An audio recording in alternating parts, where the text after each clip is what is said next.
Welcome back, guys. In today's lesson we're going to be installing Mariadb on our instance, and all we need to do is to type in the Mariadb installation command, and once we do that, the installation is fairly quick. Type in yes and press enter, and the installation will begin.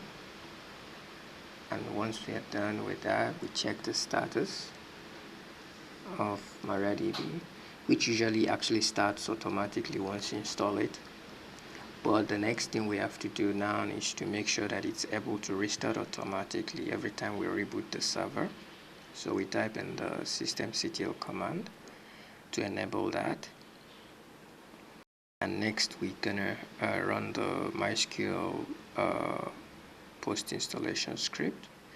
Here it's asking for root user password, which we don't have, so we press enter, and then it's going to ask us to set a root user password.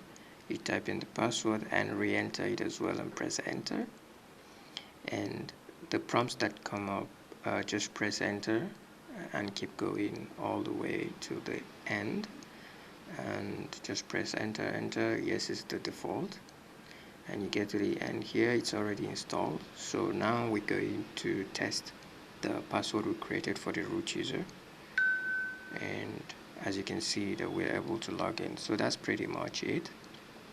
Next lesson we're going to install a phpMyAdmin, which we're going to use to manage our MySQL server. Thank you for watching. Please like and subscribe. Peace.